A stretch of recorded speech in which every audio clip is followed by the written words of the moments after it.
Mon fils m'a fait tomber dans l'escalier et m'a laissé en fauteuil roulant.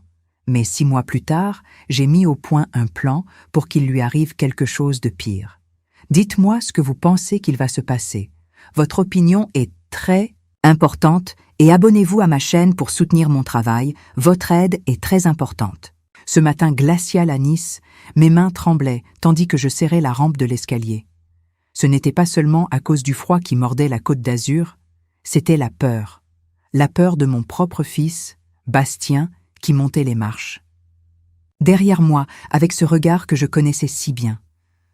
Le même regard que lorsqu'il perdait de l'argent aux courses. « Il faut que tu m'aides, maman », disait-il, la voix étranglée par la colère. Moi, Gisèle, avec mes 67 ans et une vie entière de travail comme couturière à l'atelier de Madame Dubois, je savais qu'il n'y avait plus rien à faire. Les économies que j'avais gardées sou par sou étaient presque épuisées, après tant de prêts qu'il n'avait jamais remboursés. « Mon fils, je ne peux plus t'aider, » répondis-je, sentant mon cœur se serrer. « Cet argent, c'est pour ma vieillesse, pour mes médicaments. » C'est alors que j'ai senti ses mains dans mon dos. Ce n'était pas une simple poussée, c'était chargé de toute la rage qu'il gardait en lui. Mon corps a volé en bas de l'escalier. Le temps a semblé s'arrêter pendant ma chute. Je me suis souvenu de chaque moment où j'ai coupé des morceaux, de ma baguette pour lui en donner, des nuits blanches à coudre pour payer ses études, de la sueur que j'ai versée pour construire cette maison où maintenant je dégringolais. Quand je me suis réveillée à l'hôpital, je ne sentais plus mes jambes. Les médecins prononçaient des mots compliqués, mais je ne pouvais que regarder le visage de mon fils. Il pleurait, demandait pardon, disait qu'il allait prendre soin de moi. Les infirmières soupiraient, émues par tant d'amour filial. Elles ignoraient que ces larmes cachaient la vérité que seul je connaissais. Les jours à l'hôpital ont passé comme un brouillard de douleur et de confusion. J'ai signé tellement de papiers que Bastien m'apportait, disant que c'était pour le traitement. Ma vue était trouble à cause des médicaments, mais je lui ai fait confiance. Après tout, c'était mon fils, mon unique fils, celui que j'ai élevé seul après que mon mari ait quitté ce monde trop tôt. Quand je suis rentrée à la maison, j'étais déjà en fauteuil roulant. Bastien a réemménagé, disant qu'il devait prendre soin de moi. Il a transformé ma chambre en une prison de zèle apparent. « Tu as besoin de te reposer, maman », disait-il, me maintenant isolée du monde. Mes amis de la mercerie téléphonaient, mais il inventait toujours une excuse. Les douleurs ne s'améliorèrent pas, malgré tant de médicaments. Certains jours, je me sentais plus faible, confuse. D'autres, j'avais du mal à garder les yeux ouverts. C'était comme si mon corps ne répondait pas correctement aux médicaments. C'est un après-midi comme celui-là, seul dans ma chambre en écoutant la télévision à voix basse, que la sonnette a retenti.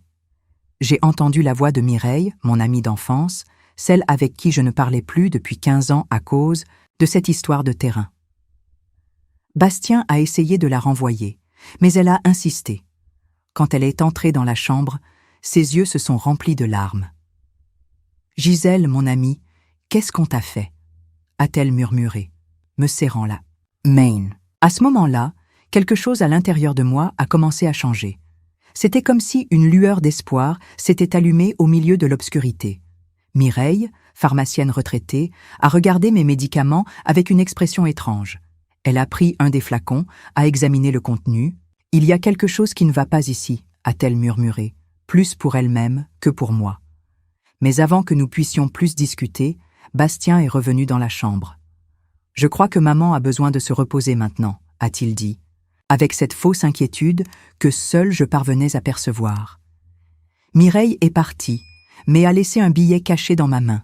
« Je vais t'aider », était écrit d'une écriture tremblante.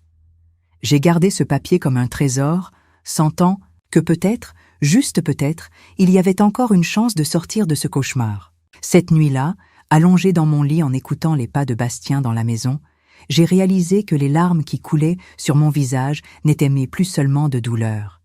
Elles étaient d'une détermination qui commençait à naître. La même détermination qui m'a fait élever un fils seul, qui m'a fait construire une maison avec une aiguille et du fil, qui m'a fait survivre à toutes les difficultés que la vie a jetées sur mon chemin. J'étais peut-être prisonnière de ce fauteuil roulant, j'étais peut-être entre les mains de mon propre fils, mais j'étais toujours Gisèle. et Gisèle n'a jamais été du genre à accepter la défaite sans se battre. Les jours s'éternisaient dans cette maison qui ne me semblait plus la mienne. Chaque coin gardait un souvenir du temps où j'étais libre, du temps où mes mains cousaient des rêves sur les vêtements des autres tout en construisant les miens. Maintenant, c'est même. Mains tremblaient chaque fois que Bastien entrait dans la chambre avec mes médicaments. C'est un après-midi particulièrement difficile que j'ai réalisé que quelque chose n'allait pas du tout. Chloé, ma belle-fille, est apparue à l'improviste alors que Bastien était sorti. Je ne l'ai jamais beaucoup aimée, j'ai toujours pensé qu'elle ne s'intéressait qu'à l'argent de mon fils. Mais ce jour-là, j'ai vu quelque chose de différent dans ses yeux. « Madame Gisèle » a-t-elle murmuré, regardant nerveusement la porte. « Prenez-vous vraiment tous ces médicaments ?» Avant que je puisse répondre, elle a sorti de son sac un morceau de papier froissé. C'était une ordonnance médicale, l'original de mes médicaments. Les noms et les doses étaient différents de ceux que Bastien me donnait. J'ai senti mon cœur faire un bond. « J'ai trouvé ça dans la poubelle », a continué Chloé, la voix tremblante. « Et il y a autre chose. Bastien, il n'est plus le même. Il rentre à la maison au milieu de la nuit, toujours nerveux. L'autre jour, je l'ai vu cacher des papiers de la banque. À ce moment-là, nous avons entendu le bruit du portail. Chloé a rangé le papier rapidement et a fait semblant d'arranger mes couvertures. Bastien est entré dans la chambre comme un ouragan, les yeux injectés de rage en voyant sa femme là. « Qu'est-ce que tu fais ici ?» a-t-il grogné. « Je t'ai déjà dit que maman a besoin de se reposer. » J'ai vu la peur dans les yeux de Chloé, tandis qu'elle sortait précipitamment. C'est alors que j'ai compris, je n'étais pas la seule à vivre avec la peur de mon propre fils. Le lendemain matin, Mireille est revenue. Cette fois, elle a amené son petit-fils, Théo, un jeune homme de 23 ans, fraîchement diplômé en droit. Bastien a essayé d'empêcher la visite, mais Mireille a été ferme. Soit vous nous laissez entrer, soit j'appelle les services sociaux pour personnes âgées immédiatement. Tandis que Bastien s'éloignait, soufflant de rage, Mireille a examiné discrètement mes médicaments. « Ils sont dilués », a-t-elle murmuré. « C'est pour ça que tu ne vas pas mieux, mon ami. » Théo, assis à côté de moi, prenait des notes dans un petit carnet. « Madame Gisèle, » a-t-il dit doucement, « avez-vous signé des documents ces derniers mois ?» C'était comme si un éclair avait traversé mon esprit. Je me suis souvenu des papiers à l'hôpital, des signatures que j'ai données sans pouvoir lire correctement. « Oui, mon enfant. Bastien a dit que c'était pour le traitement. »« Je vais vérifier à la banque, » a-t-il répondu, les yeux brillants, de détermination. Il se passe quelque chose de très grave ici. Cette nuit-là, après que Bastien soit sorti pour aller jouer, j'ai essayé de bouger mes jambes.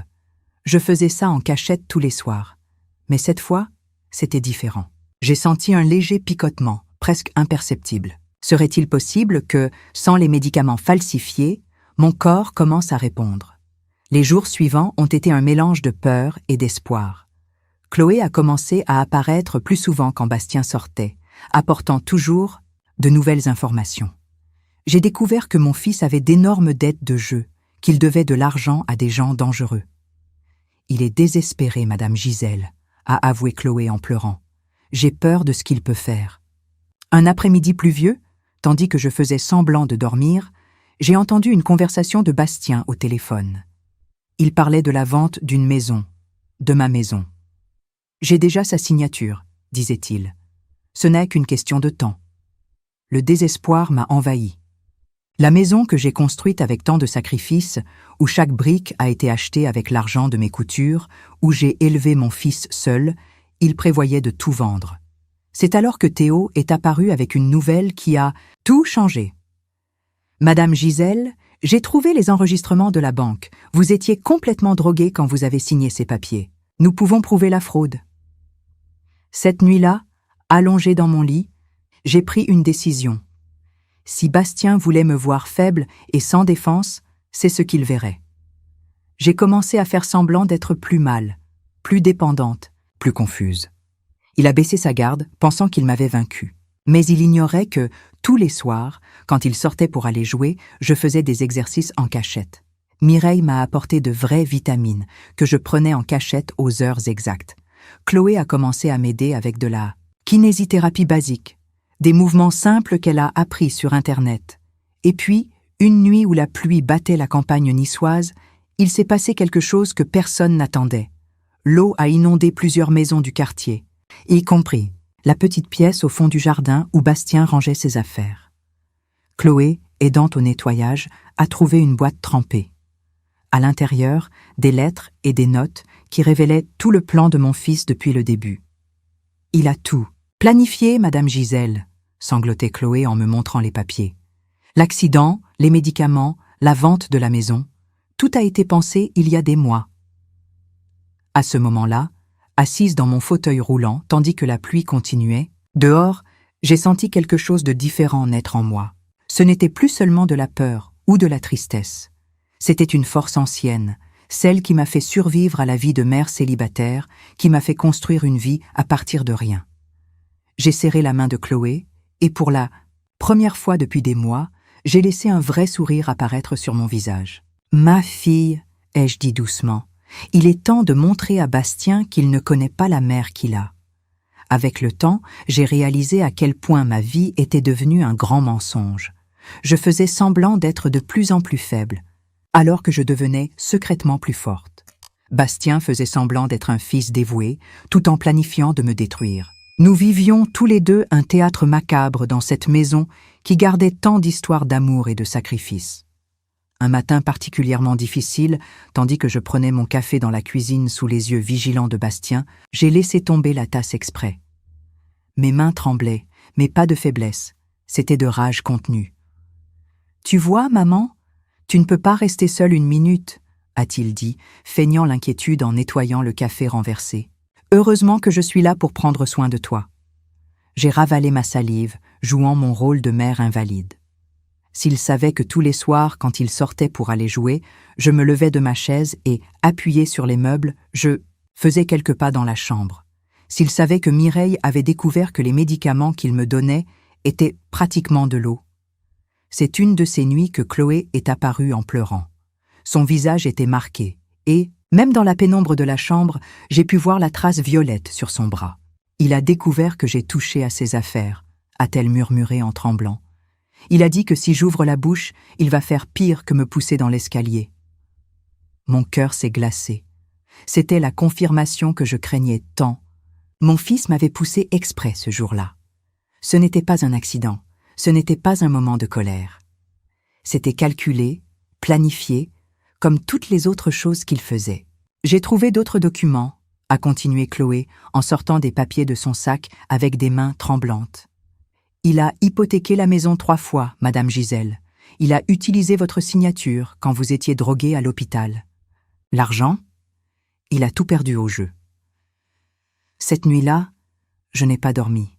Je suis restée à regarder les murs de ma chambre, chaque marque, chaque fissure racontant l'histoire d'une vie de travail. Combien de nuits ai-je passé éveillée dans cette même chambre, à coudre des robes de mariée, tandis que Bastien dormait dans la chambre à côté? Combien de rêves ai-je construits entre un point et l'autre du tissu? Le lendemain matin, j'ai reçu une visite qui a tout changé. Madame Dubois, mon ancienne patronne de la couture, maintenant à la retraite, est venue me voir. Bastien a essayé de l'empêcher, mais c'était le genre de femme que personne ne peut arrêter. « Je viens chercher ma couturière », a-t-elle annoncé, entrant dans la chambre comme une tornade d'espoir.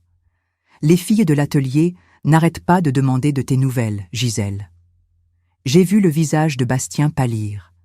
Il savait que l'atelier était mon lien avec le monde extérieur, que c'était des femmes qui me connaissaient depuis des décennies, qui connaissaient ma force. « Maman n'est pas en état », a-t-il essayé d'argumenter, mais Madame Dubois était déjà assise au bord de mon lit, me serrant les mains. « N'est pas en état pourquoi, Bastien ?» a-t-elle demandé, ses yeux pénétrants fixés sur mon fils.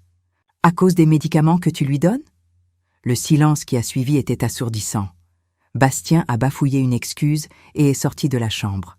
Dès que nous nous sommes retrouvés seuls, Madame Dubois a baissé la voix. Théo, le petit-fils de Mireille, m'a contacté. Il m'a tout raconté. Les filles de l'atelier sont prêtes à t'aider, Gisèle. Nous sommes plus de 20 femmes, 20 témoins de qui tu es, de ton travail, de ton honnêteté. Les larmes ont commencé à couler sur mon visage. Ce n'étaient pas des larmes de tristesse ou de peur, elles étaient de soulagement. Finalement, je n'étais plus seule. Il y a une autre chose, a continué Madame Dubois en sortant un papier de son sac. Tu te souviens de Camille, dont tu as fait la robe de mariée de sa fille? Son mari est commissaire. Il veut te parler. À ce moment-là, j'ai entendu la voix de Bastien dans le couloir. Il était au téléphone, parlant de la vente de la maison. La semaine prochaine, on conclut l'affaire, disait-il. De toute façon, ma mère ne va pas tenir longtemps. Madame Dubois a serré ma main, ses yeux brillants de détermination. C'est maintenant ou jamais, Gisèle. Tu dois décider. J'ai fermé les yeux et j'ai respiré profondément. Dans mon esprit ont défilé les images de toute une vie, les nuits à coudre, la naissance de Bastien, la construction de la maison, le jour de sa remise de diplôme, le sourire fier que j'ai affiché quand il a trouvé son premier emploi. Et puis, la chute dans l'escalier, les médicaments dilués, les faux documents, la peur constante. « Madame Dubois », ai-je murmuré, ma voix plus ferme qu'elle ne l'avait été depuis des mois, « appelez le commissaire. Mais avant, j'ai besoin de l'aide des filles de l'atelier pour quelque chose. » Elle a souri, comprenant immédiatement. « Tu peux laisser faire, Gisèle. Nous allons faire ça à ta façon. » Pendant la semaine suivante, j'ai maintenu mon jeu de mère malade et fragile. Bastien était tellement confiant dans son plan qu'il n'a même pas remarqué les petits changements. Les regards échangés entre Chloé et moi, les visites de plus en plus fréquentes des femmes de l'atelier, les coups de téléphone mystérieux, que Théo passait à la banque. Une nuit, tandis que j'écoutais Bastien parler au téléphone de la finalisation de la vente de la maison, j'ai réalisé que je n'avais plus peur. Ce que je ressentais était un mélange de tristesse et de détermination. Tristesse pour la mère que j'ai été, qui a élevé un fils qui est devenu ça. Détermination pour la femme que j'étais toujours, qui n'allait pas permettre qu'il détruise tout ce que j'ai construit. J'ai appuyé mes mains sur les accoudoirs de mon fauteuil roulant et pour la première fois depuis des mois, je me suis levée sans avoir peur d'être vue. Mes jambes tremblaient, mais elles ont supporté mon poids. J'ai fait un pas, puis un autre. Dans le miroir de la chambre, j'ai vu mon reflet. Une femme de 67 ans, marquée par la vie, mais avec une nouvelle lueur dans les yeux. « Demain », ai-je murmuré à mon reflet. « Demain, tu vas lui montrer qui est vraiment Gisèle. » Le matin du jour prévu pour la vente de la maison, je me suis réveillée avant le lever du soleil. J'ai passé la nuit blanche, repassant chaque détail du plan dans ma tête. Les femmes de l'atelier étaient déjà en place, chacune sachant exactement ce qu'elle avait à faire. Mireille avait préparé les documents qui prouvaient la falsification des médicaments. Théo avait réuni toutes les preuves de la fraude à la banque. Chloé, tremblant de peur mais décidée, avait les lettres trouvées après l'inondation. Bastien est entré dans ma chambre tôt, apportant le petit déjeuner et les médicaments habituels. J'ai fait semblant de tout prendre, comme je le faisais depuis des semaines, cachant les comprimés sous ma langue. « Aujourd'hui, je vais régler des problèmes à la banque, maman », a-t-il dit en arrangeant ma couverture avec ce faux soin qui me donnait la nausée. « Tu restes avec Chloé, d'accord ?»« D'accord, mon fils », ai-je répondu d'une voix faible, interprétant pour la dernière fois le rôle de la mère invalide. « Que Dieu t'accompagne. » Il est sorti, et j'ai senti un serrement au cœur en voyant son dos. C'était la dernière fois que je voyais mon fils comme mon fils.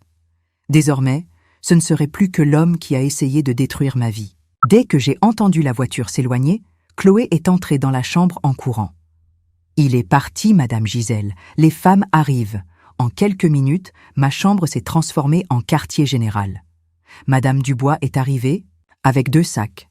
Dans l'un, de nouveaux vêtements que les filles de l'atelier avaient choisis spécialement pour moi. Dans l'autre, mon ancienne mallette de couture.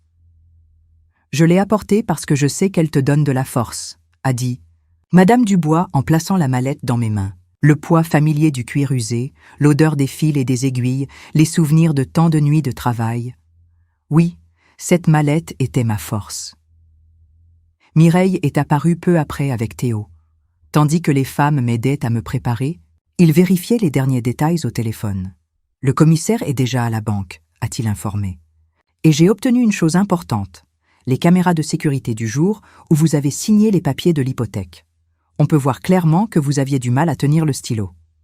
Camille, la femme du commissaire, a apporté une canne, ancienne qui appartenait à sa mère. « C'est plus beau que des béquilles », a-t-elle dit avec un sourire, « et ça va faire plus d'effet quand vous entrerez dans la banque. » Tandis qu'elle me coiffait et passait un rouge à lèvres discret, sur mes lèvres, j'ai vu dans le miroir une femme différente.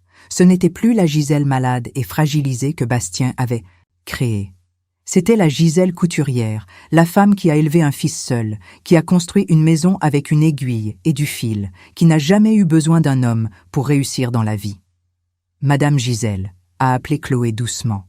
« Il y a une chose que je dois vous dire avant que nous partions. » Tout le monde s'est arrêté pour écouter. Chloé, les larmes aux yeux, a sorti un papier plié de sa poche. « Hier soir, après que Bastien se soit endormi, je suis entrée dans son bureau. J'ai trouvé ça ici. » Elle a déplié le papier d'une main tremblante. « C'est un plan, pour après qu'il ait vendu la maison. Il allait vous faire interner dans une maison de retraite. Il avait même déjà payé le premier mois. » Le silence, qui est tombé dans la pièce, était lourd comme du plomb. J'ai senti le sang bouillir dans mes veines, mais pas de rage, de détermination. « Ma fille », ai-je dit en serrant la main de Chloé, « aujourd'hui tu vas te libérer aussi. Nous allons toutes les deux. » Quand l'horloge a sonné 10 heures, le plan a commencé à se mettre en mouvement. Madame Dubois est partie en tête avec quelques femmes de l'atelier, se positionnant stratégiquement autour de la banque. Théo est allé rencontrer le commissaire pour régler les derniers détails. Avant de sortir, je me suis arrêtée devant la porte de la maison. J'ai passé ma main sur le mur, sentant la texture familière des briques que j'ai achetées une par une. Combien de nuits avais-je passé éveillée, à coudre des robes de mariée pour payer chaque petit morceau de cette maison? Combien de rêves avais-je construits entre ces murs? « Allons-y », ai-je dit, m'appuyant sur ma canne et faisant le premier pas vers l'extérieur. Le trajet jusqu'à la banque a été silencieux. Chloé conduisait lentement, tandis que Mireille me tenait la main sur la banquette arrière. Par la fenêtre de la voiture, j'ai vu les rues de Nice défiler. Les mêmes rues que je parcourais tous les jours pour livrer mes coutures, pour faire les courses du mois, pour emmener Bastien à l'école. Quand nous sommes arrivés à la banque, j'ai vu sa voiture garée devant. Mon cœur s'est emballé, mais ce n'était pas de la peur. C'était la certitude que le moment de vérité était arrivé. « Tout est prêt », a murmuré Théo en venant. « Nous rejoindre à l'entrée. Il est à l'intérieur avec le directeur, en train de signer les papiers de la vente. Il ne se doute de rien. » J'ai respiré profondément. J'ai ajusté la nouvelle robe que les filles de l'atelier avaient choisie. J'ai serré fermement ma canne. À ce moment-là, j'ai senti le poids de toutes les femmes qui avaient déjà traversé ce que je traversais. Des mères trahies, des femmes trompées, des personnes âgées bafouées. Quand j'entrerai, ai-je dit au groupe réuni là, je veux que vous entriez toutes avec moi, parce que cette histoire n'est pas seulement la mienne, elle est celle de nous toutes. J'ai vu des larmes dans les yeux de ces femmes, des larmes de compréhension, de force, d'union.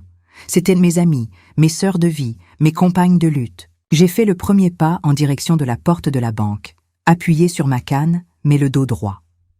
La Gisèle fragile et malade était restée derrière, avec les médicaments dilués et la peur. La femme qui entrait maintenant dans cette banque était une autre. C'était la femme qui avait construit une vie de ses propres mains, qui avait survécu à toutes les tempêtes, qui avait gardé sa force silencieusement jusqu'au moment opportun. Et ce moment était arrivé. Le silence dans la banque a été brisé par le son ferme de ma canne sur le sol. Toc, toc, toc.